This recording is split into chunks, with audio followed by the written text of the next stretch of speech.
I'll tell you what, folks. Welcome back to Gotham City Billiard Club. We're coming to you live from Brooklyn, New York. You are watching the Gotham City Billiards inaugural 9-ball Pro Classic, $11,000 hard, cold cash added to this event. And we're going to bring the hot seat match right to you right now between Jason Klatt and the Fireball Mike Dechaine. We got guest commentators sit in. One guest commentator that's going to sit in right away. And I think he might be kind of biased. He's on the traveling road with Jason Klatt a lot. Is going to be Mr. Darren Appleton in just a few minutes. We're going to welcome him aboard.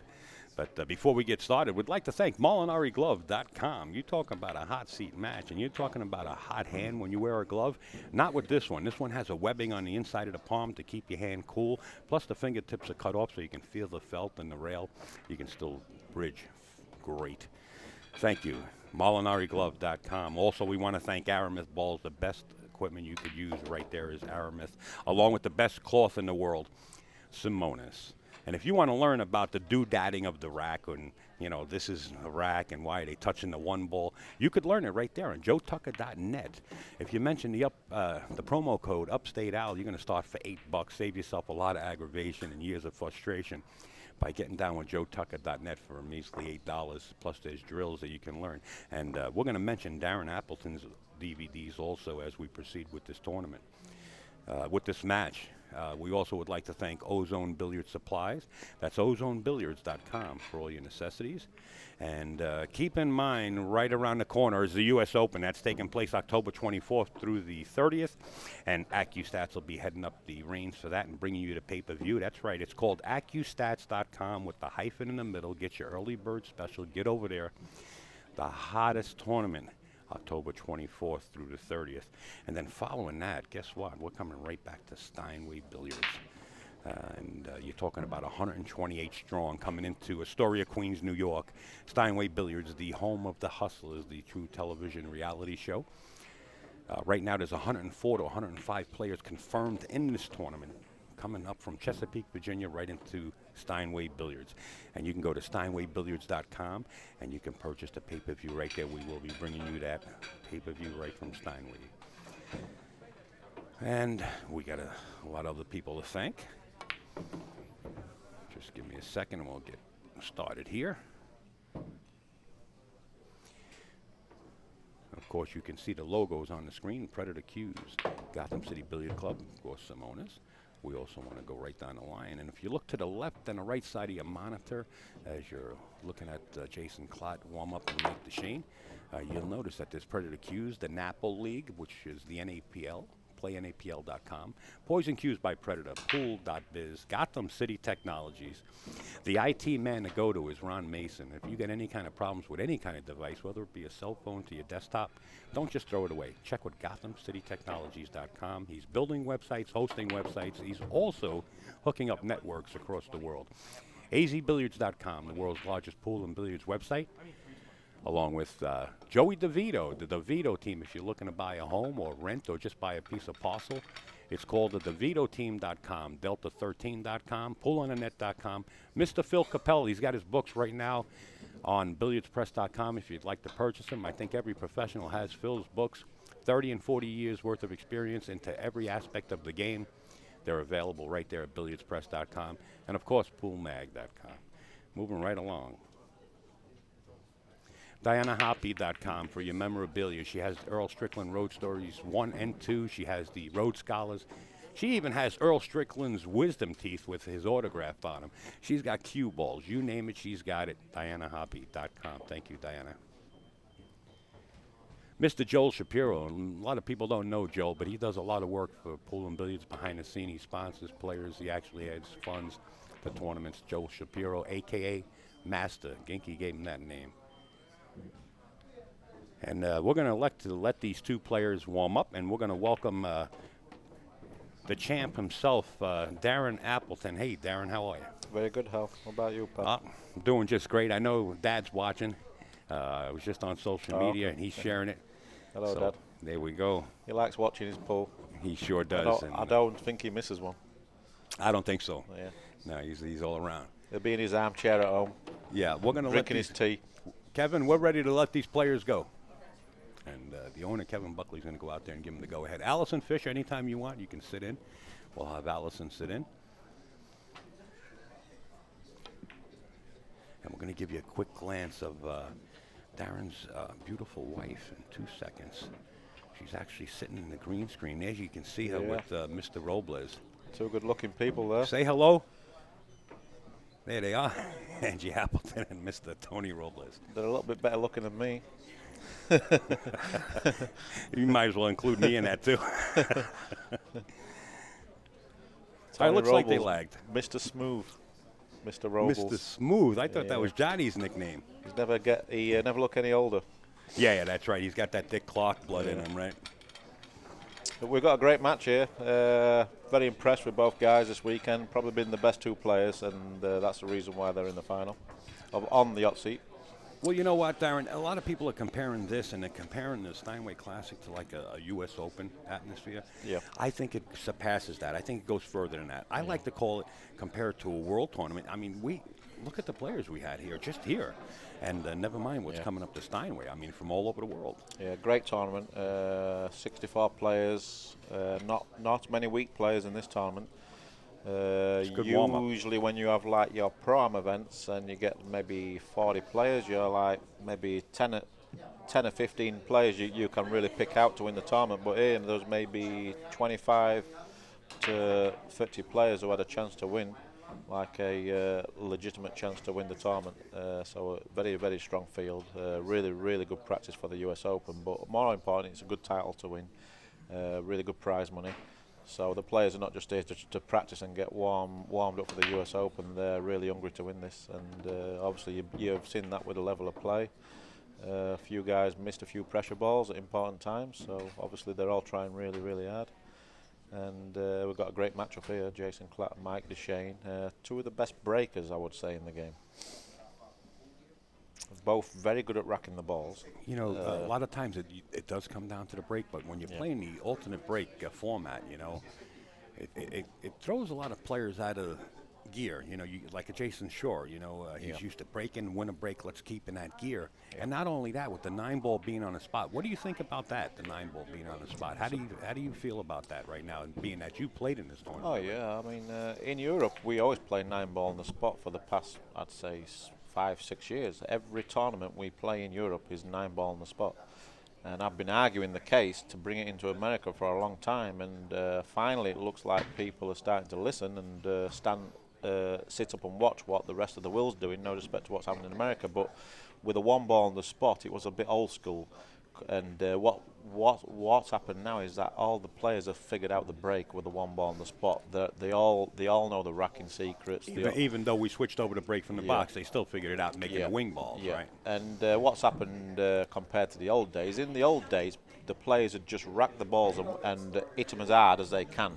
They didn't know any different. So that was a really good way of playing pool. But now everyone is like they've just worked out how to rack the balls, which gaps to leave to like guarantee a certain ball, and then obviously the soft break come into it, so it just made it too easy. And at this level, like 20 years ago you could pick maybe 10 or 15 great players, but now you've got hundreds of players all around the world. It's a very global sport now. I mean, there's just unbelievable level of pull all around the world, so everyone's improving, and the internet's very powerful now, so there's a lot of access to videos and learn how to kick. I mean, it was very difficult to kick back in the old days, but there were certain players who kicked great. They had a big advantage. But now there's that many videos out there where you can practice. You kick can basically coach online. I mean, like you're basically coaching yourself online. In fact, you have a DVD out. And let's go right into that. And where can they find that DVD that you have out? And what's the name of it? I know it, but I just go through so many different names.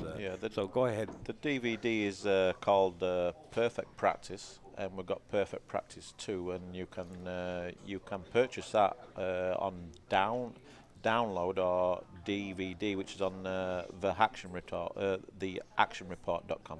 The Action Report. Justin Collette and Andrew Cleary had a lot to do with that. If I'm not mistaken. They did 99% of the work. I just play the shots. In your man cave, right? Didn't you do that in your man the cave? second one. The first one was in Las Vegas at the TAR studio, and then the second one was at my house. So guys, make sure to check that out. Go over to the Action Report. Yeah, the reviews are really good, so I was happy the way it went. Good, good. Maybe do another one in the future, but do something a little different. And we're going to see if we can get some graphics for that, and we'll pull it up, guys, and give you a web address where you can Yeah. actually find it. And obviously, it's also sponsored by Predator Cues, is the DVD. So maybe you can find it on the Predator website also. Is this actually the first game we've started? First game, yeah. Oh, so he left a little tricky shot. Nice out there. Nice break and run from Jason first game. So that's going to give him a lot of confidence. Always important to win the first game.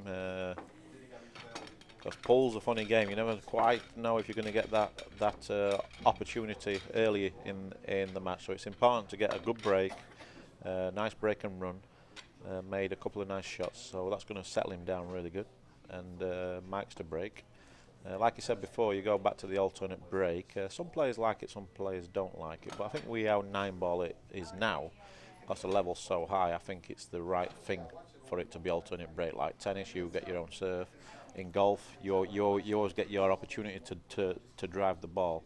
The same in snooker, you always get your opportunity at the table, and I think that's the way pool should be. Yeah, it's making a statement from the gate. Yeah, I mean, the amount of matches I've played over the years gone against me, and it's gone for me where it's win a break, and I've like run 5-6 racks out the gate, and my opponent has as well, and it's not a nice feeling when you feel great and you're down 4 or 5-0 before you come to the table. So obviously it's just I think it's unfair. I think for gambling it's okay, win a break, but I think in tournaments I prefer alternate break. I mean, it's not a big disadvantage for me to be win a break. I've won the US Opens with win a break, but I think for the game in general, I think it's fair that it's alternate break, so that each player gets their opportunity at the table. And with this break, I think it's the perfect break rule for 9-ball. 9-ball on the spot. You can rack your own, but I've nothing against a magic rack either, as long as you're breaking inside the box. But if I was using a magic rack, I would like the break box to be a little bit smaller, because the guys sort of figure that break. So I think at the US Open, the break's going to be a lot easier than what it is in this tournament. Shane, obviously, is a great racker, and he hit them quite full, purposely hit them full, and hit them about 60% power. So he's got something figured out with the break there. There it is, right, folks. It's right on your monitor right now. You can get Darren's and also Shane Van Boning's right now. You can get both DVDs for $35 on the actionreport.com. That's a pretty good deal. Absolutely. I didn't know about that deal. Maybe I'm going to buy it. It'd be nice. Darren brings one for upstate and says, here, upstate. I'm only kidding you. I'm not putting you on the spot. It's okay. I can't do that. He's got a good right hook, this guy. I'll, His father, too, by the way. Maybe in the old days, my father. He's still a tough. He's got cloisters on his arm. He looks like Popeye. He's got a strong arm. Sure it does. Yeah. I'm saying hello to you there, Papa Tony. A bit unlucky on the break there, Hal. Yeah. Left a very tough shot on the 1-ball. He can't make it. And he can't kick it because the 5's in the way and the 3. So he's got to play He's going to safe. come in short. Yeah, he's going to try to come in short. It's not so easy. He's got to hit this wafer thin if he's going to try and fin cut it. So he tricky shot. He might have to push out here. I think the push out will be the best option. Yeah, he's got very, very little rail on Yeah, it. he can't risk the left-hand side of it. He can't really get safe doing that. The 1-ball's too close to the pocket. How about thinning it on the right side, but it's really got to be precise, and then putting it behind the 6-9. How about really thinning very, it? very dangerous. But you got to come out long. Just because he can't really do anything with a 1-ball, he's going to leave the 1-ball around that top pocket somewhere, you know what I mean? So he's got to be so perfect with a cue ball. That's why I sort of like the push. Maybe just push out to where the 9-ball is, and just just push out to this bottom rail where I'm not the middle that. diamond. I'm not leaving that shot. If that one is frozen, that's a fairly easy spin, and the one hanging up in the jaws. It's not easy spin if the cue ball throws this bottom rail where the middle diamond is. Boy, oh boy, you're talking about a really nice ginger hit, though. Yeah. You got to hit it good, and Mike doesn't want to even try. I'll tell you what he might do here, Hal. He might double It's not kiss. frozen. He might double kiss the 1-ball here and leave the 1-ball there and get the cue. But he might just roll up to it also like that. He's just played a containing shot. But for a second, I thought he was going to double hit the 1-ball and try and get the white ball back down towards the 8-ball, like a double kiss. So Jason, I would imagine, maybe he'll shoot the 2-ball here as a carrom, but otherwise he has to put him back in. I'm pretty sure of that. And give it a shot. Oh, he played safe, so. Looked like he pointed at the 2. Yeah, he's just called the 2-ball, so he's going to play carrom. So this would be like a little soft draw. Be drawing this. Oh, he's. I tell you what, if he does play this caramel, I'm going to suspect that Mike will call Tony out to look at the hit. Well, if he's going to play the carom, he's got to play quite thin on the one ball anyway, so he shouldn't have any problem with the hit.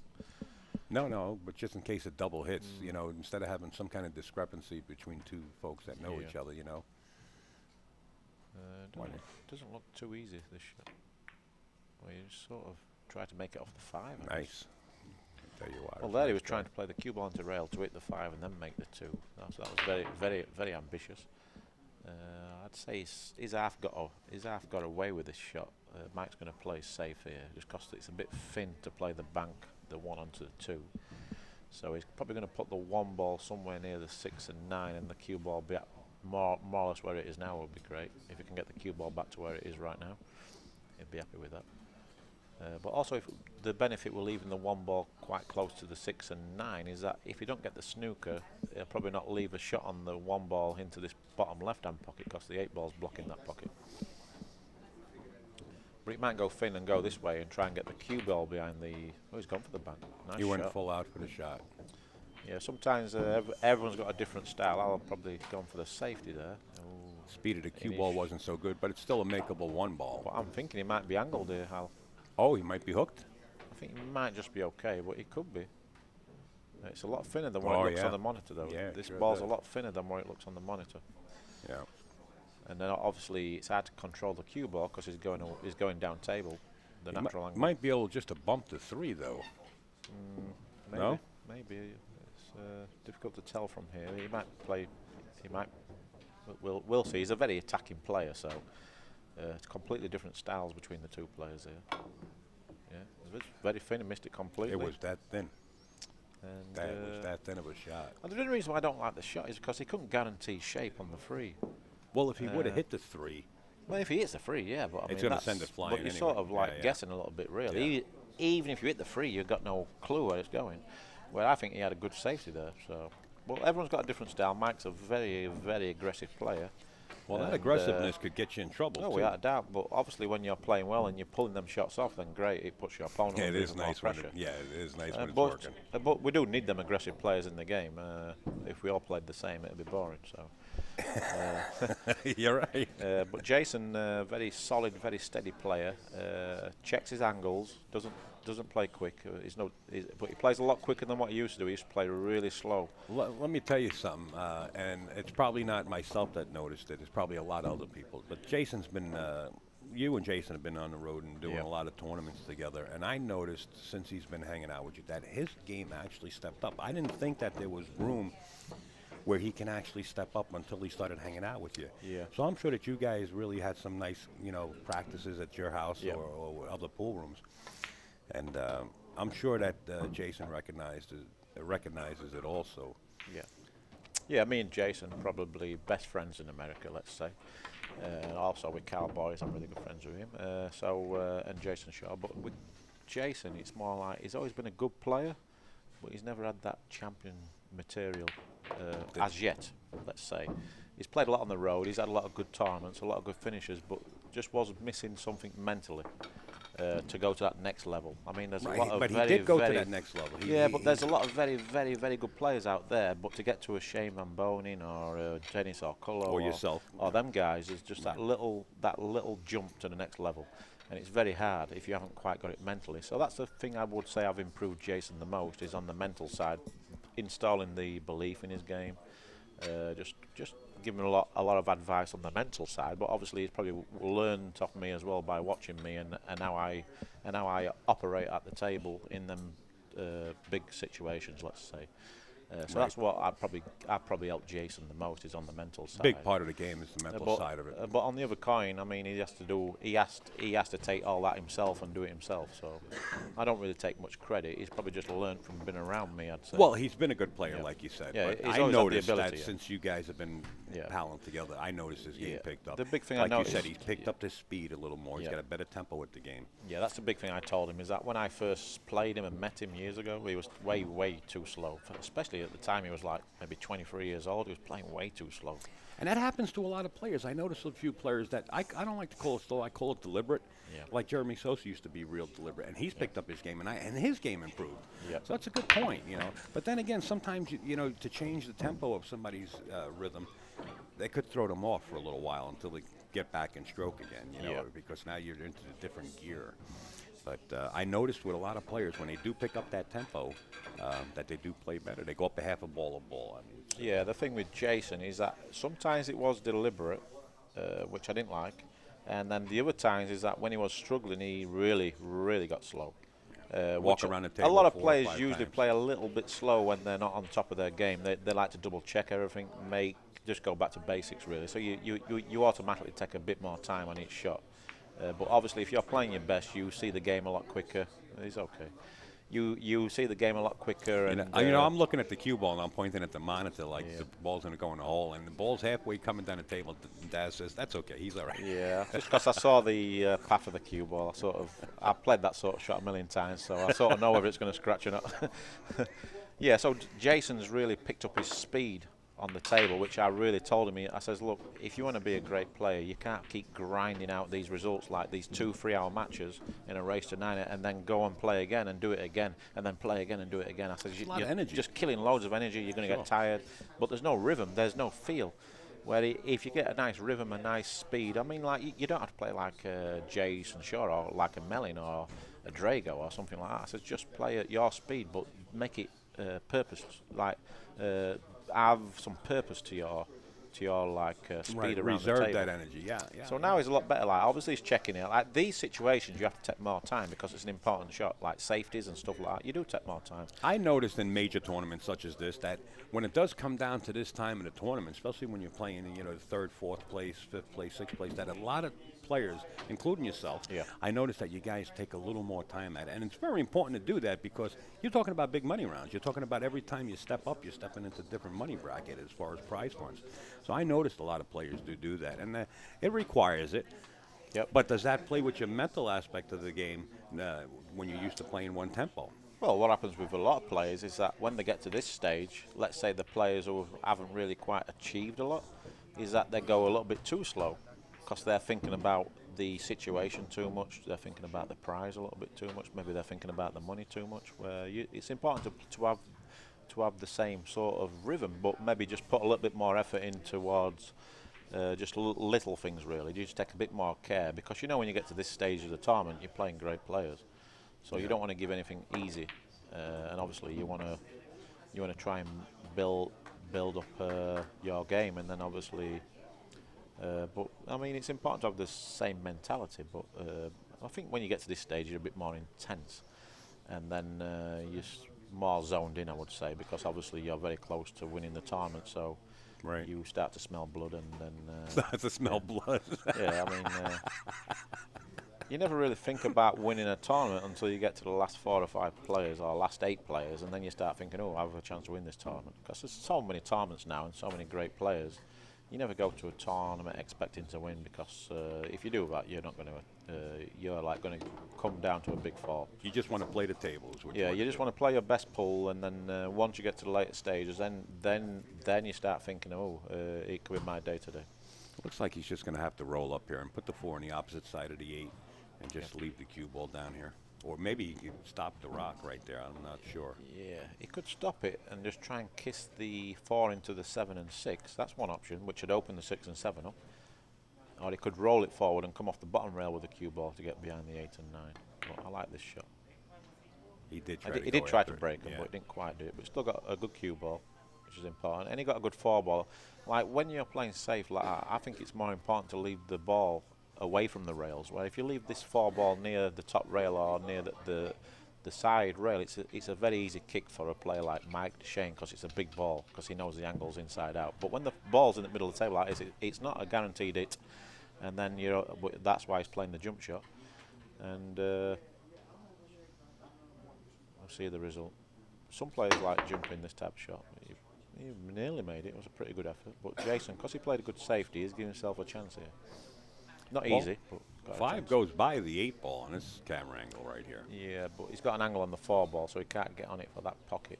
So he's going to draw back, but it's a tough shot because if he's going to draw back, he's got to jack up a little bit. Yeah. He's got to elevate his cue quite a lot. And that just adds ingredients to make it more difficult. Yeah, I don't know if he can roll it forward and just miss the 8-9. I'm guessing no. I think it's kissing I don't like the 9. rolling it from there. No, I mean if he just plays it with follow, I think he's going to kiss the 9.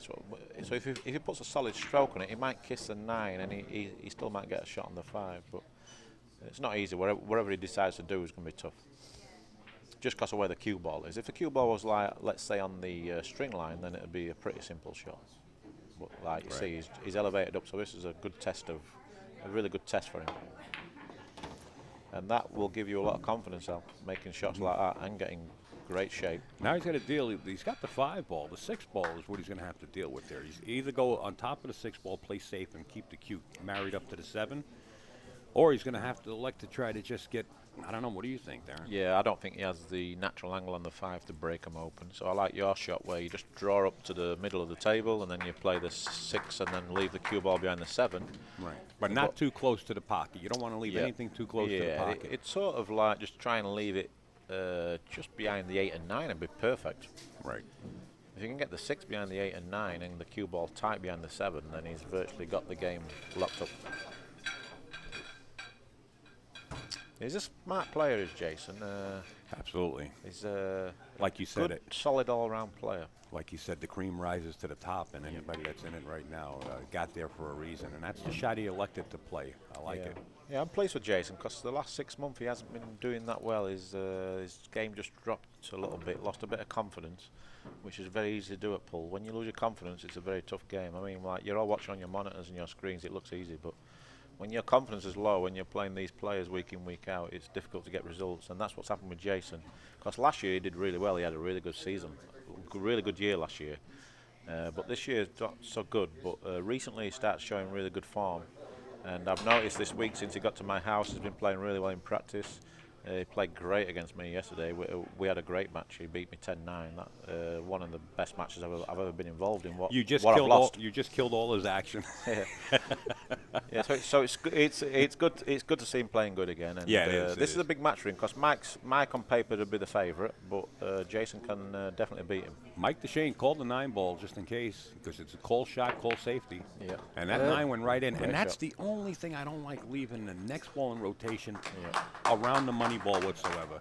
Yeah, but he didn't do that on purpose. He just got a little unlucky the way it landed, but it was still a great shot. And we'd like to welcome Kevin Buckley, the owner of Gotham City Billiards. He's on board right now on mic number 3. Hey, Kev. Hey, how you doing? All right. We got a great match here, Kev. A hot seat match, as you know. Both players playing top of the game. Yes, and I have to agree with Darren because I watched Jason's match, the one before this, and he was playing phenomenally in that match. It was really good to see how well he is playing and stuff. It's seen him play a few times, and he's definitely an excellent player. Yeah, and that was a big rack there because if Jason wins that rack, he would have gone 3-0, right? That was for 3-0, so 2-1, game on again. Yep. I think this will be a close match. Well, yeah, Jason, when he played me, I'd probably say that's as good as I've ever seen him play. But very impressed. And I played great, so if you play good and lose, it's okay, it's easy to accept. If you play bad, then it hurts more. It's been a good tournament, Kevin. You must be pleased with how things have turned out. Yes, I was very pleased. I was very happy with the players who showed up to make the effort to come here, and the play that went on for the last 3 days. You know, everybody really had to play strong to get through this field. It's a very strong field. Hope it's good for the players. A lot of great players went out before the money stages. Yes. And Shane Van Bonin and people like Thorsten. Thorsten, it's tough. Jason Shore, I think just barely made it to the money. So it's a good tournament. Yes. Yeah, it was like you had maybe 20 world champions here. That's good. Yes. And then another 20 really good players. It's tough field. Tough field. But tables play great. That's really nice. Very rare that you go in a pool room and all the tables play virtually the same. So that's probably been the most impressive thing for me, is that it doesn't matter whether you're going to play on table 10 or whether you're going to play on table 1. So it's a good job to you guys, really, for getting the tables in great shape. Yes, it's a very big for me. I know what it was like. I played pool when I was younger. I was Probably just I would be at the very bottom of this level Yeah. to play, but understood how much the equipment was, that you wanted to be consistent throughout. So Hey, Darren, let me hit you with a question, because we do have several viewers that are texting right. my phone at the booth here, Oh, you don't have a chat? and they're looking to get some lessons in 8-ball or the discipline of the game that they want. How do they reach you? And Oh, if they want a lesson of me, they can reach me through Facebook, private message, or they can email me at dynamitedaz@aol.com. That's the dynamitedaz@aol.com. there you go. And Or you then, can, if you're friends with him on Facebook, or just send him a Yep. message, and he can hook you up with an appointment. Because we do have Jared, the jazz man, out there, wants to get some 8-ball lessons. Yeah, 8-ball probably my strongest game, but sadly we don't have so many 8-ball tournaments. But I do love 8-ball. Yeah, I love straight pull also, and probably one pocket. They're my 3 favorite games. You know, I do help out the guys from Money Match TV out there in your neck of the woods on the other side of the pond, sort of saying. I did hear you on the mic, I think, once with them. I thought it was you anyway. They were playing blackball out there, right? Yeah, I played that game for 16 years as a professional. Really? And then I come over to American pool. I mean, no disrespect to English 8-ball, but it was the best decision I ever made in my life. And that's a terrible miss there from Jason. I'm guessing because he was slightly off angle, he tried pinching the pocket a little bit when there's no need. So that was very careless. It's hard to pinch these pockets. You got to hit them real precise too. Yeah, You know, but it's I a don't diamond pro cut. He didn't really need to pinch the pocket. I mean, roll that's up. careless when you got an open table like that, and you can't really afford to miss them chances at this level. We all make mistakes. It's okay if you make a tough mistake. Like the last rack, he didn't really do much wrong. But giving 3 racks away like this can really hurt you in the long term. Yeah, And especially also it kills your confidence a little bit. it's not only that, especially with the alternate break. If your opponent beats you on his rack, you know, up next to break, it could be double trouble. Yeah, but that was a big rack because that was on Mike's break. Yeah. So that would have been a nice breaker serve, 3-1, and you're breaking. Where now Right. I'm guessing that Mike's not landed great on this 4 ball, Al. So I think he's going to have to draw back to where he is now. He's going to have to draw the cue ball back. To the rail. Yeah, to where he is now, really. I don't think he left enough angle. He played it very well. Played that well. And he's going to go to the table for the 6 now. So he's pretty in good shape. He's in really good shape here.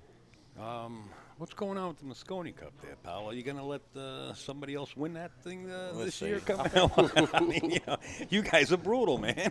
I think you're going to see a lot. I'm going to have to come out there with a flag on. Yeah, obviously we've dominated the last 5, let's say, but a couple of them matches were close. I mean, obviously the two years ago was a blowout. The Americans just didn't show up really. Right. But last year I like their team spirit, and the young kids like Justin Hall and Justin Bergman. It was a great experience for them. So I really expect them guys to really have the experience now from playing last year, and this year's going to help a lot. Being in Vegas, and they're going to have like 1,000 people there, so it's going to be a great event. And I really expect their team to be a lot stronger this year. And the European team's looking like it's going to be a lot different to what it is usually. I mean, we're going to have maybe a couple of rookies this year. So that could favour the Americans, but at the same time, don't think the rookies can't play, you know what I mean? But I think it'd be really interesting this year because I think it's going to be a completely new look on both teams. Well, I think Barry's got to start setting the barriers up. If you live in the States, you're going to play for the United States. We could sure use dads playing for the United States. Yeah. I know that if Jason Shaw would have been easier to gain a visa in America and get citizenship, then I think he seriously did consider it. Just because he's never played for Europe. But once you've played for Europe, you can never really go to the other team. It's just not in your blood to do that, and obviously your personal pride and everything. Right. I mean, But I think I heard Jason say that he would play for either team, but he would favor playing for Europe. Well, that's more like sort of not really thinking before you speak. But when you sort of know him as well as I know him, I mean, deep down he wants to play for Europe. Yeah. At the end of the day, he's only been living here 3 or 4 years. He spent all his life in Scotland, so he's British through and through. Right. But obviously, because he's not played for Europe, it was definitely an option. And when you're a pool player, there's not a great deal amount of money in pool. I mean, and someone like Jason, he'd be more or less guaranteed every year in the Mosconi Cup for the American team. that's no respect towards the American players, but after Shane, he'd probably, if he played for America, after Shane, he'd probably be the second best player in my opinion, along with and then maybe Mike. I would have to agree with you. So Mike, Shane, and Jason would be the top 3 American players right now, in my opinion. Then you got people like Bergman. So then you've got a really strong team. You know what I mean? And talking about money in pool, you know, Kevin, you actually mentioned it's your side of the line, Kev, talking about adding money to pool, and you give us your. Yeah, it's something, unfortunately, for America is that they haven't figured out yet a way to really make pool a more of a sport, like golf, like tennis, where there is a lot more money into it. And I guess the problem has always been is trying to get players united to act almost like a group together. And so if they put out there that they are professionals, can act professionally, play in an event, dress a certain way. The dressing is not so much the thing, but to have a respect for the game and for each other and play that way, you'd start to get sponsors behind it. I mean, there is a push for, trying to get a business person actually to push it as well, which has always been the problem. I'm sorry to cut you short, but the reason I asked you to respond to that is because you hit me with it the other day. You said, Al, there's really not many pro events where the professionals can actually participate in without any kind of handicapping. We want a professional tour. And you said that you were going to do this with a professional. And what a turnout it is. I have to interrupt you because I've just seen the best shot of the tournament by an absolute mile. That's the best shot I've seen all week. That's unbelievable. Yes. Go on, carry on, Paul. Yeah, go ahead, Kevin. No, go. That's the story I wanted to tell you because that's the story you hit me with. And it was heartfelt because you're absolutely right. There's not many professional tournaments that these pros can go to and participate in without giving any kind of handicaps out. And between yourself and Steinway, really, you're bringing up the reins really big time. But $11,000 cash, we know it's in recognition to your sister Sharon. It's really, really nice of you to do. I think every professional that played in this tournament had a great time, and they're looking forward to coming back again next year. We hope that you can keep this going. And we just want to acknowledge you on that. Right. But I guess the idea for that, and it's really 2 pieces. The recognition to my sister, really the tournament itself, no money, no nothing, is a recognition to my sister of how much she really wanted to take care of other people. That was her life as she grew up and lived. And with anybody listening, they have family members the same way. There's probably someone in their family who was always willing to help somebody else and didn't really care about themselves. And so that's how I felt with my sister and thought that the tournament just alone would be something. The second part of the whole giving was the second point to that, which was she always wanted to help people and do stuff. For me, I then took that and took it to a different level. Pro players spend their life, learning, getting better, and then we're at the point where there is no events for them to play in straight out against everybody. And at least make it a little bit worth their while. I mean, this is prize money, but I don't call this prize money. I mean, this is really pocket change for the amount of work because they're going to have to spend to travel to the event. They have to stay here. And so even if you win first, you're getting some money back, but not that much. I think it's just an overall effort. This is the first for us here, and this is a small homeroom, and that's how I explained it to the guys when they first started. It's a little homeroom, and it's here. The table equipment is one thing. We like it to be this way on a professional level. But it's still a small room to come to. So we couldn't hold an events here year in and year out in this room. I'd want to expand it to more of a hotel and essentially be like a U.S. Open, but it won't be that. But something of that same nature where prize money could be a lot more.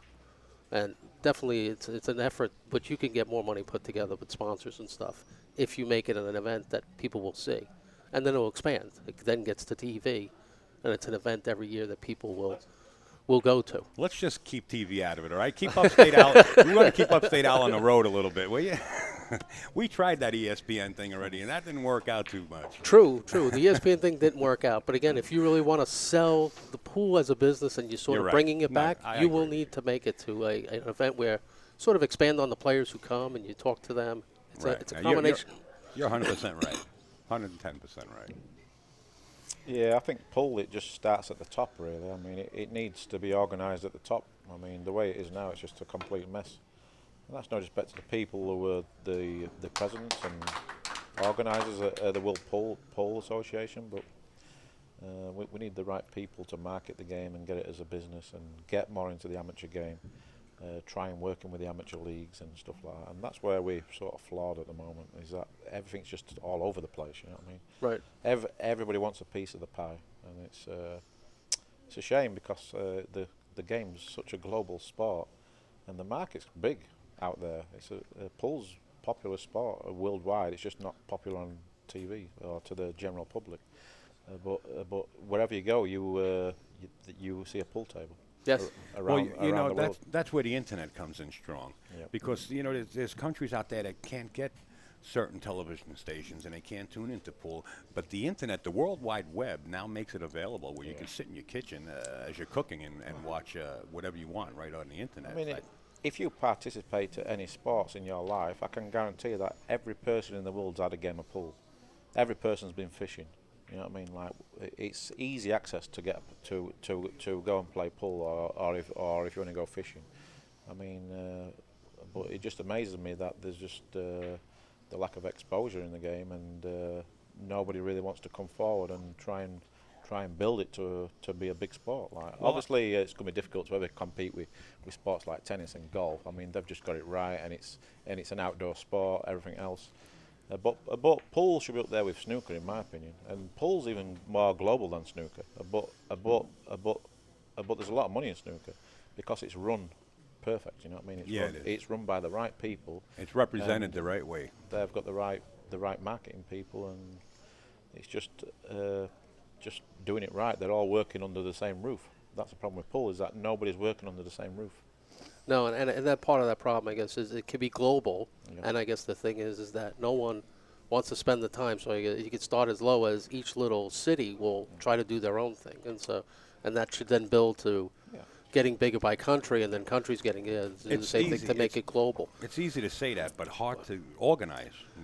But like Darren said, there's everybody wants to get their piece of the pie. Yeah. So if I'm in one part of town and all of a sudden we want to create an alliance, well, what is he going to do that I can't do on my own? And it's just the way it is.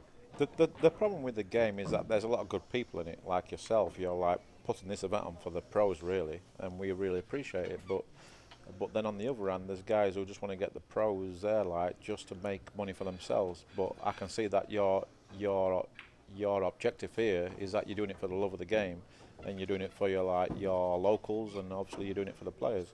So that's what we need more of, because right now there's obviously not a lot of money in the pool. But tournaments like this, it's a good start. You know what I mean?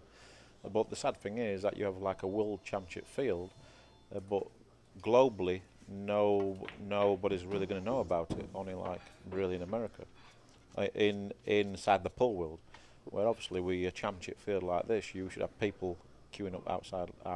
You know what I mean? And that is the sad part about the game, is that the players don't really get the recognition they should do, and it's hard to recognise the good people in the game who are trying to do good things for the game, and the bad ones, really. Right. No, it is tough to really promote it, because you need the players to be able to do it. You need room owners or promoters to actually sit to promote it, and a way to get it outside of the U.S. or outside the world. I mean, right now we're concentrating on picking a market at a time, and so I've started actually with the amateurs, and that's really what started that. And I was pushing to have larger amateur events so they could see, like, if you were in a pro event, this is what it was like. And we upped amateur money and have it set up, but it's handicapped and it's different. But at this point now, we have to get to, if you really want pool to grow, and that's the whole idea, you want amateurs to be involved, to see what it's like, so that when they are pool events, they'll go to it, because you need customers, you need viewers to watch it, and that will help pay for some of the costs of trying to get the players who really do deserve a lot more recognition than they get, because of, like I said, the amount of time it takes to become a professional pool player is a lifetime to each of those players, and some of them are, they are fantastic people, but nobody will ever know that, because no one will spend the time to even talk to a pool player. They automatically think that there's a stigma, that they're a certain way or a certain type of person, which they're not. I mean, a lot of people judge a professional for how they see them on TV, what have you. But most of the pros are completely different to how you see them playing pool. Obviously, it's their job, so they have a certain attitude when they're playing pool. But away from the table, they're just like everyone else, really. I mean, obviously, in every sport, there's one or two characters, let's say. Right. But in general, most of I mean, especially pool, like the guys are just very easygoing, very approachable, and That's true. what I'd like to see is that I'd like to see a lot more of the professionals doing like something for the amateur leagues, like doing like a presentation for their league, or like doing exhibition. So that obviously is going to help a lot by like the local league getting their local pro there to do an exhibition or to do a show or like a presentation, award shows and stuff like that. I don't think we see enough of that, but that's more really a case that the amateur leagues don't really know how to contact the pro. You know what I mean? Right. No, it's definitely for the pros across anything, and you'll do even any sport. If you get to with the U.S., it's the football players and baseball. They're put out into communities for charitable events and things like that. But it's the recognition of the player, and of course, it's a benefit to the pro player. That helps them, and then with that, they got other things. For pool players, it's the same thing. It's just to be getting them to get out there. At the same time, everybody's got to understand it is their livelihood. So there's something there. They need to get out to see people, but at the same time, there's got to be a point they can't do everything for free. And so, you can't spend all of your time doing these things. Yeah, I doubt. Yeah, but most of the players who do things for themselves, or like they're doing exhibitions or charity things, they like do it all themselves. Like there's no one really helping them. So obviously, there's a lot of guys who are willing to do it, but it'd be great if we had like an agency or like an organisation to really help us with that, and then we'd be able to be a lot more successful on that side of the. Well, we must be scraping the iceberg, so to say, in some way or another for a reality show like True Television, a channel on cable to pick up, the hustlers. It's not only that they want to just pick up a reality show. They had taxi cabs and everything else. Somewhere along the line, they noticed that pool might be something that they can profit on, and they came out with that show. True, with that, but I would probably look at it in a slightly different light, and Darren started to allude to that. So professional players will make a big effort and will like to help amateurs and do that. And the problem is that part of their character and personality is not shown. And I think if regular people, not people who play pool, but regular people see that the pool players are a real person, they do things, they have heart, they're charitable. If they see that, that's what will drive popularity to a pool player. And I think if you have a show that takes certain players and expands on their personal life a little bit, but really what they want to do for people beyond themselves, that will try to expand a player, which then starts to expand the sport. The big thing I noticed is that I've been in America, like a touring professional for like maybe 7 or 8 years now, playing American pool. And the big thing I noticed is that the people who are like people like yourself and Hal, and let's say the Derby City Classic place, are like events where the guys are doing it for really the love of the game. They're the guys where the professionals really feel welcome. But there's some events out there where the professionals don't get treated very well, in my opinion. Feel like they're getting used. Even some big tournaments, we just sort of get used. I mean, like they don't care about us. They don't really help us, really. It's just to draw their crowd, right? But the people who are really respectful towards the pros, and obviously the professionals going to be more respectful back, and then they're going to start doing things for free or just like helping people, because we all want to pull in the same direction. I mean, I've had some bad experiences with some organisers, and I mean, and then just don't like how you get spoke to sometimes for no reason.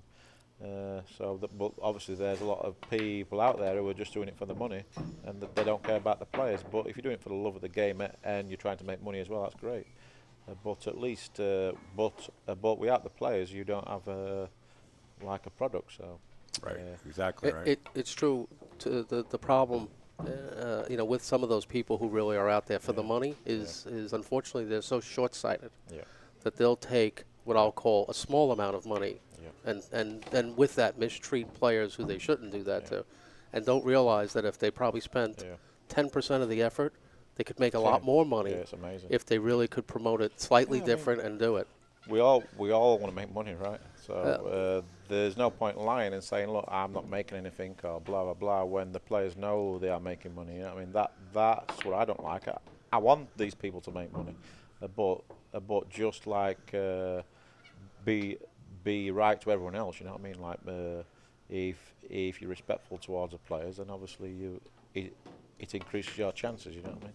No, it's true. And then the players are obviously a lot more happy, and then if everyone's happy, it's going to be a success. Right. Everything will become much more successful if everybody realizes that players would be happy, room owners would be happy, promoters could be happy if everybody could work in that same concept as opposed to how much can I make today to go through that. Yeah, it's pretty sad, really. But Well, you know what? Let's get on a serious note now. What do you think about this tournament? I can tell you one thing. The night before this tournament was taking place, I'm up at 2 o'clock in the morning. I'm not due here till 9 o'clock. I'm a day early. I'm excited. I'm ready to set up. Next thing I know, the following day comes along. It's Saturday morning, and this place gets flooded with players. I'm like a kid in a candy store. Kevin, you put on a good show here. I think this is a positive way what you did it. And the only way to keep going is like you keep saying between the two of you. You sound like a debate going on between between two presidents. Actually, the thing is there's no debate here. The problem we're having is we're sort of arguing with each other to try to figure out a way for somebody outside of us, excuse me, somebody outside of us to start realizing that really this is a formula to work. Yeah. There are many rich people in the world. This was like, and this is what rich people can do to make money. So you can make money. Just pay attention to how to do it. I understand what you're saying. Instead of players like Darren, now all of a sudden he has to travel to Doha. Well, guess what? In his backyard, he comes down a couple of hours and he's here. There's a lot. I mean, all that's great. The traveling's good, playing on the big events, all that stuff. I mean, to me, it's not really arguing. It's just we see the potential. That's the frustrating part. And this is one tournament that set it up in the right way. I think it's a good great tournament. The players, Kevin, listen, when you come in here, I come in here, I feel like I'm at home. I mean, these guys approach you, they introduce themselves, and then when you walk back in the door, it's like, oh, I'm home. All right, let's sit in a chair and watch television. It's like I'm comfortable here. I got beat yesterday. There's certain places that I don't feel comfortable. I got beat yesterday, finished 9-12. I mean, but I had a good time. I mean, I enjoyed the event. You know what I mean? Where sometimes I get beat, finish like 7th, 8th, and you just can't wait to go home because you haven't enjoyed it in that pool room, or you feel like you haven't been treated right at this tournament. You didn't want to leave, right? So you leave with a bad taste. But I didn't. I had no bitterness to losing yesterday because it's been a good tournament. And that's more important than me winning or losing. Absolutely. I guess proof in the pudding is here we are Monday, and Darren is out, and yet here he is wanting to talk about the event that's going on and the match, which is, again, that small piece of information proves of his desire to continue pushing. The people have been nice to the players, and the staff have been good to the players, and we've all had a good time. But, I mean, there's some tournaments where... like especially rooms, I wouldn't be here right now. You know what I mean? Right. But obviously, it's always nice when you feel good at a tournament and people are nice to you. So it's easy to be nice back. That's what I mean by a big positive, and I'm enjoying myself. I just want to put that out there, and I think just about everybody that was here did. Yeah, of all the pool rooms on the East Coast I've been, I'd probably say this Steinway. I really enjoy going there. And that's coming up around. Amsterdam's a good place. Yeah. This is a good place. So. There's a bunch of rooms, absolutely. But just to put this one out there in the light, I think it's a great tournament. I think it's a great start. I hope that we can continue it next year. Is that your plan, Kev? It's my plan. The problem, like I said, is clearly I understand the size of my room and stuff. So there's a hominess to it, and I could get 64 players to show up, and I could make it worth their while to come here and stuff. I'd have to say, unfortunately, for the viewers who wanted to come and watch, it gets crowded in here. It's a small room, and it's not as big as Steinway and Manny and Amsterdam, where they can go through and do that. So, I mean, the objective ultimately for me would be is to get a bigger room, and then be able to have larger tournaments with that.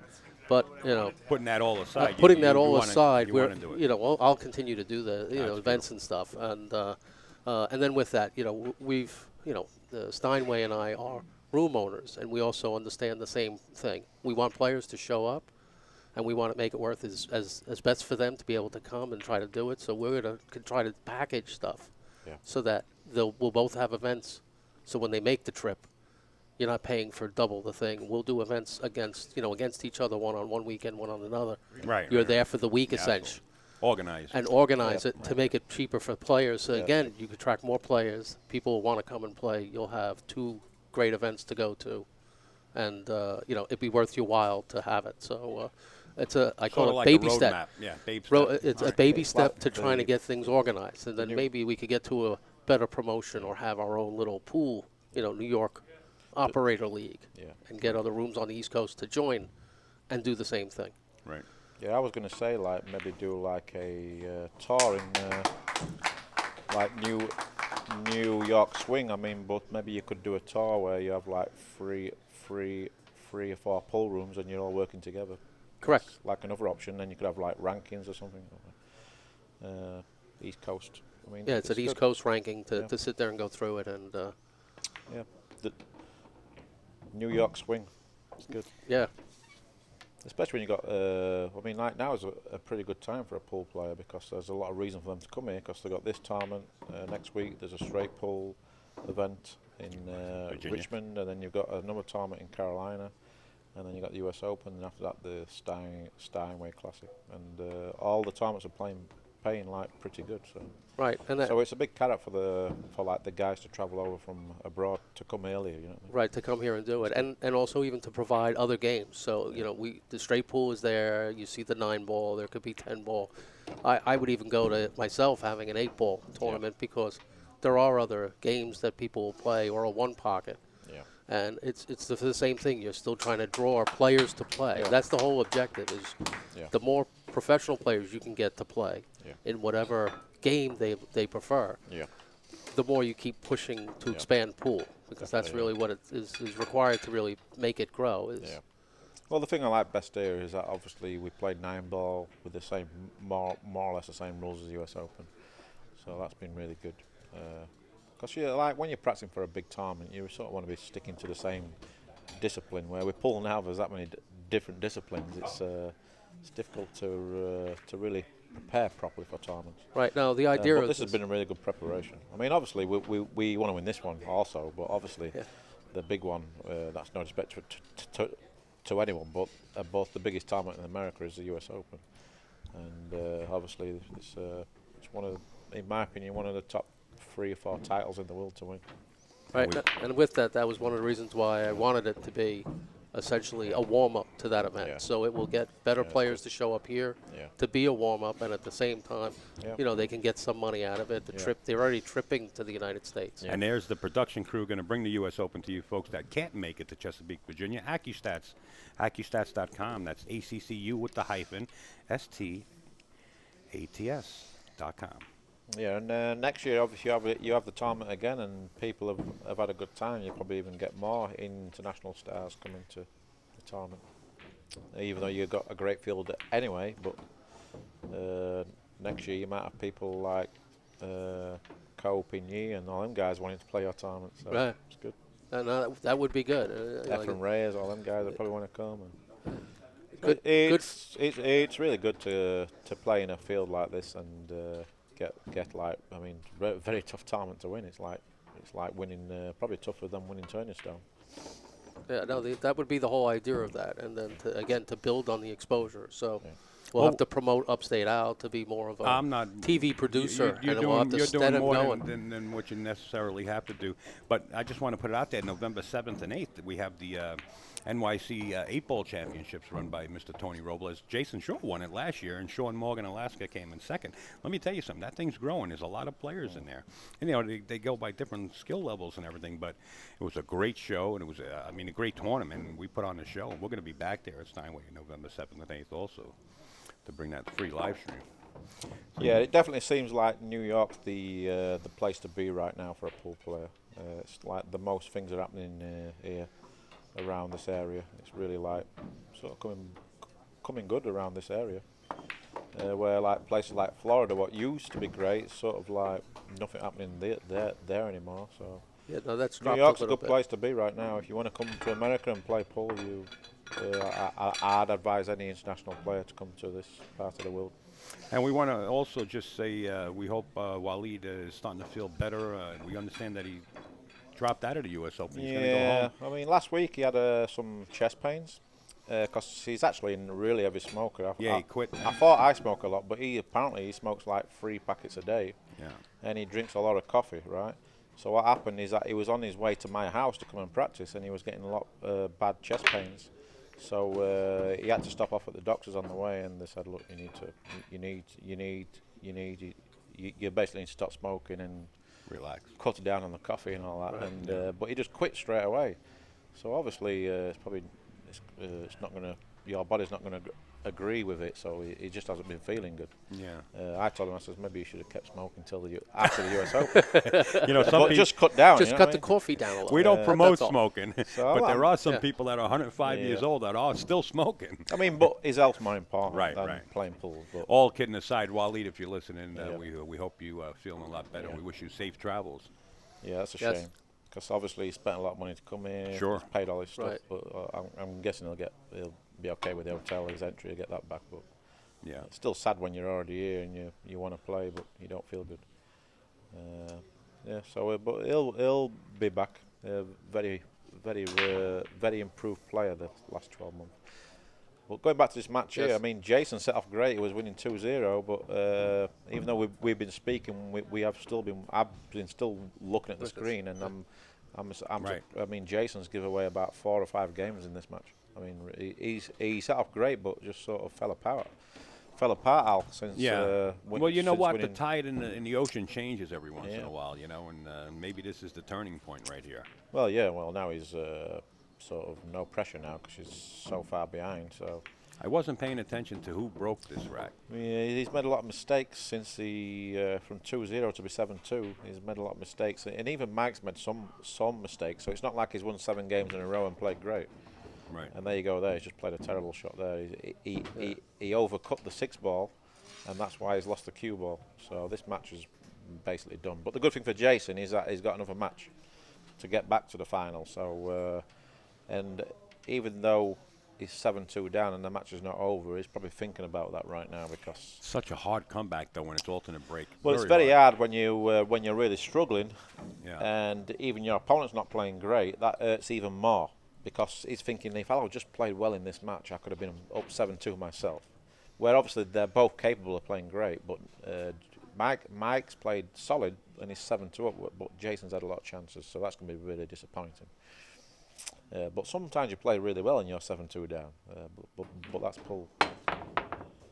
Yeah, no, the more the problem will become is you're not playing well, and your opponent is also, is playing well but not really well, Yeah. and it's just Yeah, I mean, he's made mistakes himself as Mike, but he's just got let Yeah. off the hook.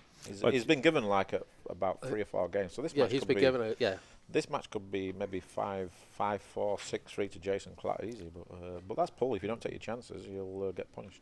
Just for you guys out there viewing this is the hot seat match, which the losing party on this will not be eliminated at a tournament. They'll just move over to the B side of the chart. So don't count any one of these 2 players out, whoever loses this match. Well, if Mike makes this 8 ball, I think Jason needs a little minor miracle. Just because if you're playing well in your Well, 8, I'm just talking, he's not yeah. out of the tournament. Oh, without a doubt. yeah.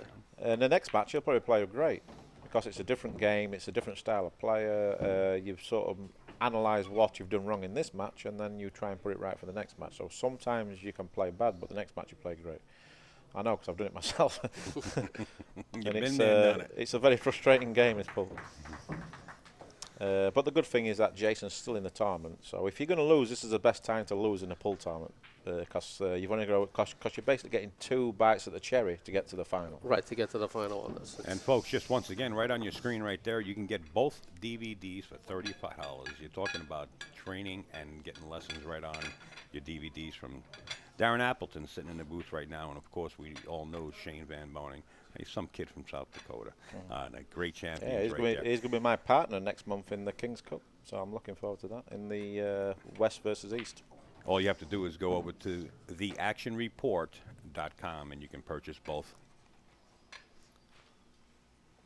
Yeah, the big thing, what's really disappointing for this match for Jason is that he's made a ball on virtually every break, and Mike's had a lot of dry breaks, which is very unusual. Right. So Jason's had opportunities, like he's probably had the first opportunity in most of the racks, but obviously he's broke down, and then Mike just punished him.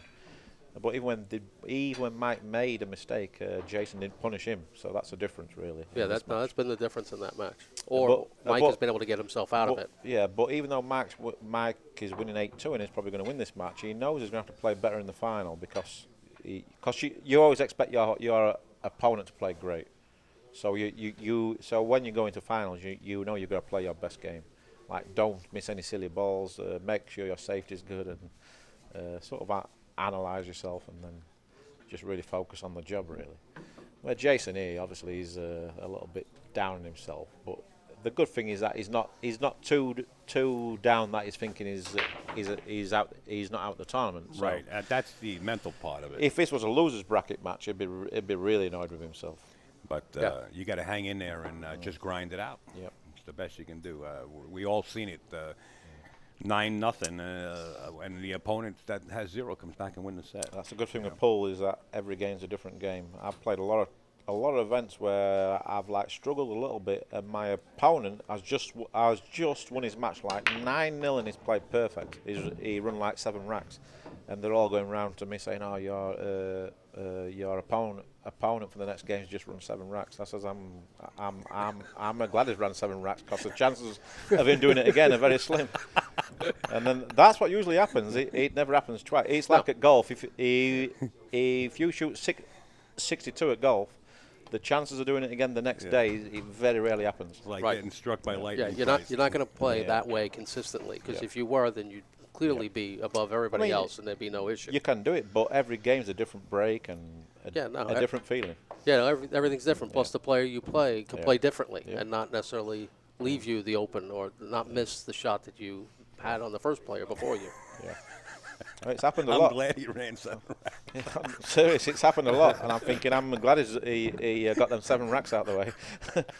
I'm keeping. But if he does it again, then great. I mean, I'll shake his hand. I'm keeping that one, man. I'm keeping it. Yeah, that's a good one, I tell you. It happens a lot, trust me. Wow. Yeah, it happens a lot more when you have winter break, and they can go through racks like that. When you have alternating breaks, there is more work involved, because you're gonna need your opponent to, really just lose position of the cue and again give you the table back. So it's not like these players miss a lot of balls, because that's not the case. So it's not at the amateur level. This is a completely different level there. The pros will not miss that much. Well, getting back to this match, it's strictly I've seen it happen a bunch of times where a player will be down 8-2, and that sometimes is what it takes to snap them right back into gear. To snap them into that. It's a desperation, but the necessity to get back on board. You know what I mean? And it's sorry to say, but that's sometimes what it takes, and it kind of ignites the extra engines in the player to say, "Hey, it's 8-2. I got to do something." And here, Jason gets right back up there, runs the balls out, and now it's 8-3, and then Mike Dechaine's break. But like I say, if it's a winner break, he'd be still thinking I've got a good chance. But we all alternate break. He has to win 7-1. I mean, he's a long shot. If there was a book on this, he'd be 33-1. About 33-1 shot to win from him. Dad, you ever get up there and you win a set and you don't even realize that the set's over? You just won it because you're in dead full punch? A couple of times, but I am great at keeping score. I don't need no scoreboard or anything.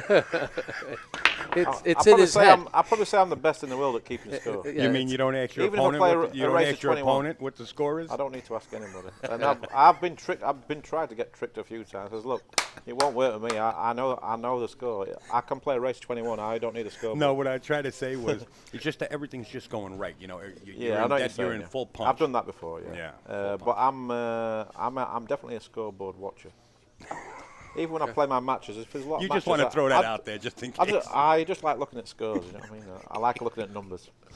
Actually, the question I would have is, if knowing who you may play next, do you watch scoreboards of your next opponent to see where you are when you're playing? Sometimes, yeah. Especially as you get to the end. Sometimes, yeah. Yeah, I mean, you have certain records against certain players, so you think, oh, I wouldn't mind him getting beat here. Yeah, but that's Right. like a telltale sign, like in Yeah. poker. When your opponent starts looking up at the beads or something, that's like, Yeah. oh, he's worried. You know, Yeah, it's I like mean, it's hard it's to like a avoid sign. it when it's staring in your face, but I mean, once I'm at the table, I just focused on my own job, really. But after, if I'm not playing and they're playing, there's certain players I want to lose, you know what I mean? Right. No, I But, understand that. but not in a It's nasty way. I'm just thinking Right, just a bracket. from a selfish way. Right. No, compare Sure, it the same sure. way, I guess, as tennis. And everybody has it in Tennis them. has a lot of players where you could have a great player, but he can't seem to be at a certain level player. It's this one player that sort of has his number. Definitely, yeah. I think pool is similar in that. Oh, yeah, There's certain big time. players you just can't seem to beat, even though Yeah, definitely. There's some players with a record talent-wise against. you may be better on. It's And amazing, some of the records in pool, like head to head, and it's amazing. I think, well, that guy's a better player than that guy, but he's never beat him. He's playing like 15 times. He can't beat him. I mean, that is just a bogey player, you know what I mean? right. It's a mental thing. And it happens a lot. Happens a lot. But that's the beauty of sport, is that you can't judge someone on their head-to-head record, right? Right. Especially if they're top players. I mean, it's just everyone's got every game's different, and but that next guy, the other guy, could have a better record against the next player than the guy who keeps beating him. You know what I mean? So Yeah. so that's why I never judge anyone on head to head.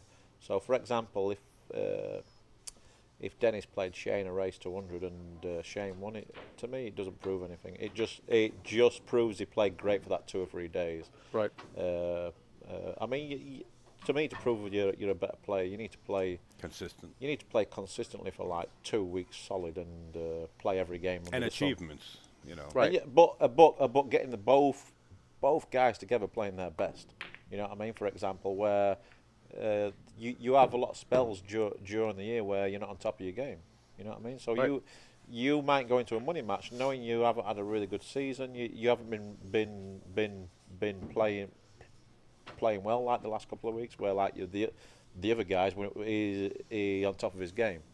So I like to see a couple of guys play when they're absolutely on top of their game, come into the match like full of confidence, and they're both at the best, and then like play a race to 200 or whatever, and then you'll probably see who the best player is. You know what I mean? But it's hard to prove you're the best But player by just playing each other. I mean, obviously, if the guy's completely smashing the guy all over the place, it's evident whether an amateur can compete against someone like Shane. It's just never going to happen. The statistics have to be on. But we in all have a black good and white. idea who the best players are, but it's difficult to prove who is actually the best player. That's the problem with pool, I think.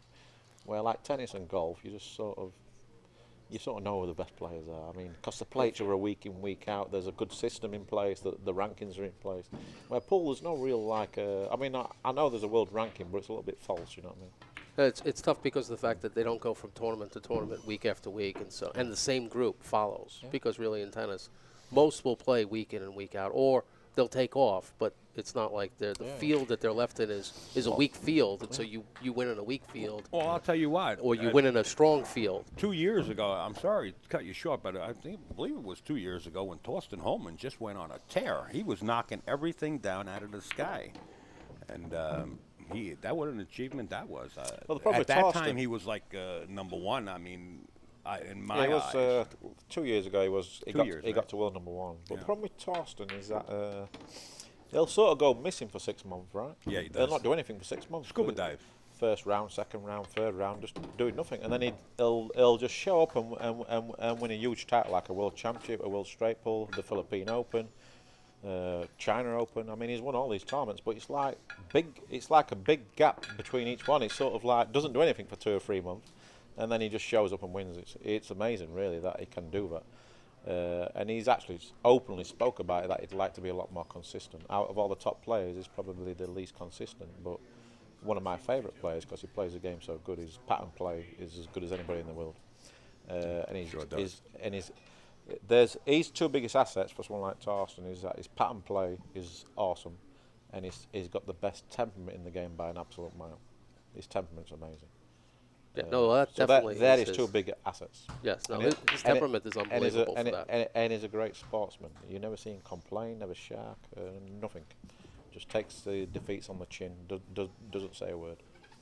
Very respectful towards his opponents. Sure is, and he represents the game in the right way, like yourself. Great ambassador for the game. Yeah, like yourself. No, but you Yes. need your characters. I think I'm like a Jekyll and Hyde character. I'm like most of the time I'm good, but I can have my. I'm glad you said that. I can have my little blow-ups, but I Yeah. think that's okay because you need your characters. A lot of people have blows. But I don't disrespect my opponent, really. I mean, when he's shooting, I never sharked anybody. So that's my thing, is that let my opponent play his game. But yeah, I'll cry a little bit, but not while my opponent's playing against me, you know what I mean? Yeah, but I think the crying part is more of you're getting on yourself. Well, I'll I tell you think what, more than you are. we spoke about this last opponent night, doing this. and one time I see a lot of professionals, when they lose, they won't get out of their chair to shake their opponent's hand. That's brutal. That's brutal. They like give them the wet lettuce sitting in their Yeah. chair. That Yeah. really, really, I mean, and there's a lot of professionals what do this, and it really winds me up. I think it's very disrespectful towards your opponent. It's disrespectful to your own fans, and it's disrespectful to the game. I mean, I've had some devastating losses, but I always get out of my chair and shake my opponent's hand, and give him a proper handshake. I mean, that really annoys me. Does that stuff, because at the end of the day, it's just a game. I mean, obviously you want to work. It hurts. I mean, I'm one of the worst losers, but I always shake my opponent's hand, even though because it's not my opponent's fault. You know what I mean? And obviously, if he plays great and he beats me, then. And like you were saying, at the end of the day, it's like a colleague. I mean, the pool world is that small. Yeah, we have to see You each know? other week Yeah, in, week absolutely. out. But in that, I've seen it from the sideline watching, and then it looks terrible. You know? It Right. does. It does. And I agree. And the same thing for Darren is yesterday. I saw the same thing in certain matches. Yep. You've seen players who don't want to get up to shake hands, or actually even I've seen somebody turn around after the match was over and almost like dismiss the person. Yeah, and then sort of tell them can't do that. and then telling the guy how lucky he is. I don't like that really. Right. There is a little bit of luck factor in every game. There's a little bit of you get the ball rolling in your way or not. There's a little bit of your own talent working or not. And I don't think players want to accept that yet. I think the thing with a lot of professionals is that some of them think they should never lose a pool match, but Well, I don't care if you're the greatest player of all time and you never miss a ball. You're still going to lose pool matches, because when you're at the table, a lot of things can happen on a pool table. You are, but Right. you know you need that mentality going in. Oh yeah. You know, but you're going to lose pool matches. I mean, if you think you're going to go You are. if you think you're going to go to the U.S. Open and win it every year, it's not going to happen. Well, you mean every time I go to Atlantic City to gamble in a casino, I always think I'm coming home in a 14-karat gold Rolls Royce. I'm not. You're like one of the few then, because I never go there thinking that. I better start thinking that way, because I never won it yet. Mike Dechaine on the hill. Going to win is the only thing I'd be Yeah. going to. Not even how much can I win or I'm expected to All win. I do is I'm just prepare myself as good as I can prepare myself, especially for the big tournaments, and just go there and just try and play my best pool.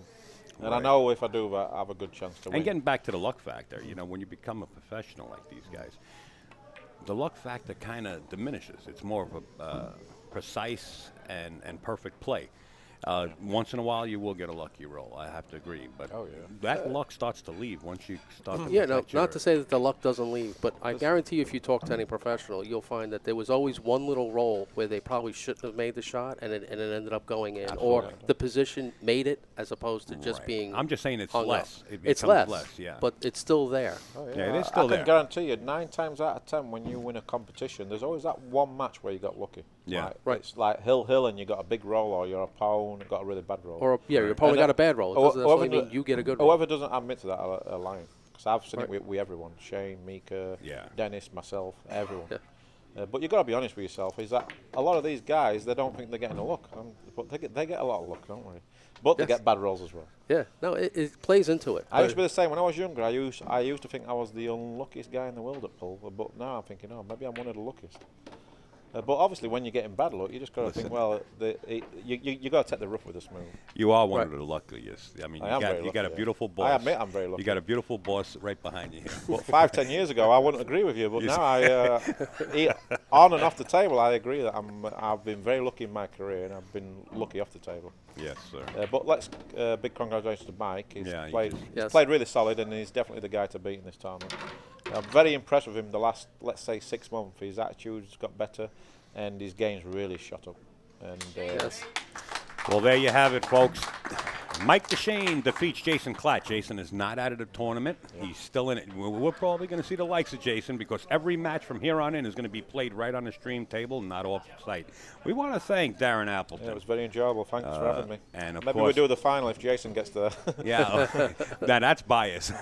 And Kevin Buckley down the other end fun. there. We're going to end Thank this you. recording, guys. We're going to set up the graphics, and we'll get right back into the other match. We need a couple of minutes. Thank you, Yeah, gentlemen. enjoy the finals. Thank you. Yes. Yeah. Cheers, pal.